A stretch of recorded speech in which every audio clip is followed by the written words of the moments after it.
सज्जनों, आइए हम आपके साथ शेयर करते हैं आज कि भगवान अपने भक्त का ध्यान करते हैं। भगवान अपने भक्त का ध्यान करते हैं, ख्याल भी करते हैं और ध्यान भी करते हैं।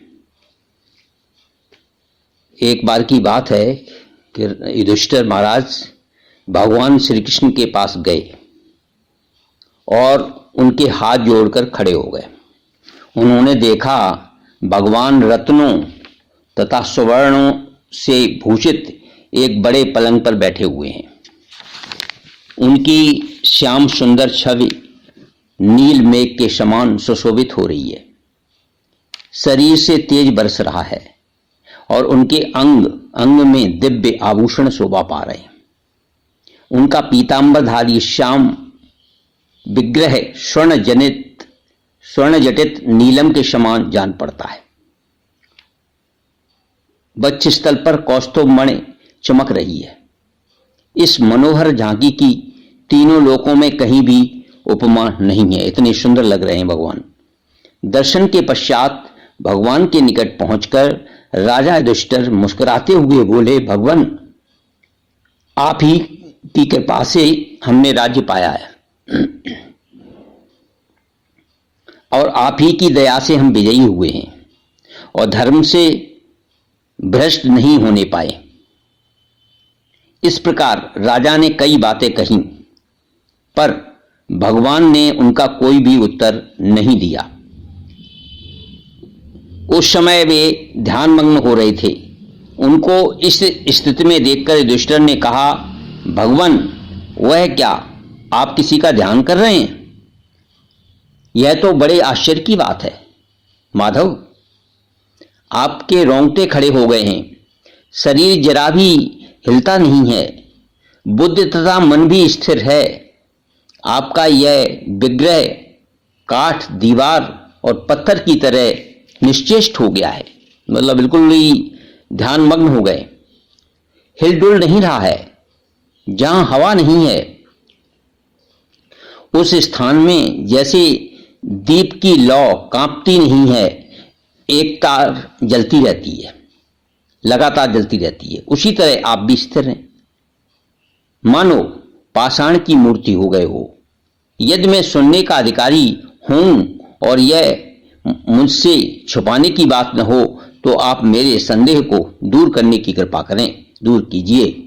मैं आपकी शरण में आकर बारंबार याचना करता हूं। पुरुषोत्तम, आप ही इस जगत को बनाने और बिगाड़ने वाले हैं। आप ही क्षर और अक्षर पुरुष हैं। आप न आदि हैं न अंत।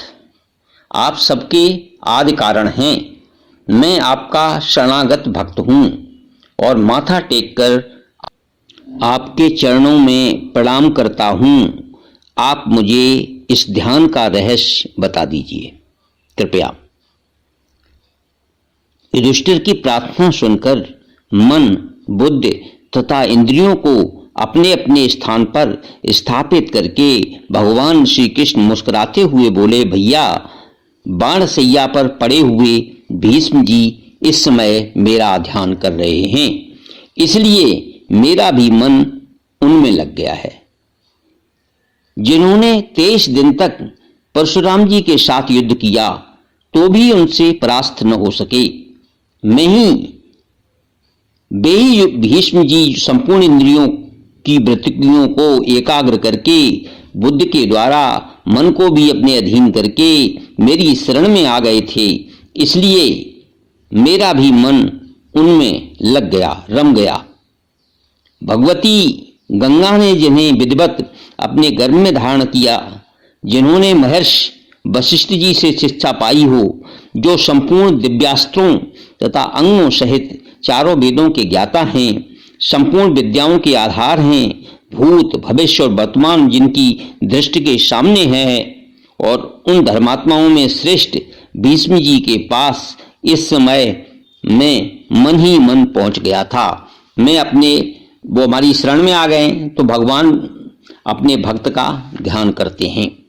ये है कि भगवान भी अपने भक्त का ध्यान कर रहे हैं, क्योंकि उन्होंने भी निस्वार्थ भाव से भीष्म जी इनका ध्यान कर रहे थे भगवान कृष्ण का, तो उन पर उनका ध्यान अपने भक्त का वो भी करने लगे।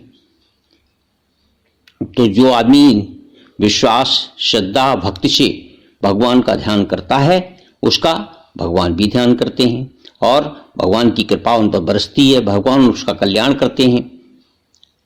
ओम श्री परमात्मने नमः इति। धन्यवाद। अगर आपको हमारा ये वीडियो पसंद आए तो कृपया इसे लाइक करें, शेयर करें, सब्सक्राइब करें, जिससे ये ज्ञान और लोगों को भी वितरित हो सके, लोग इसमें भी सम्मिलित हो सकें। धन्यवाद।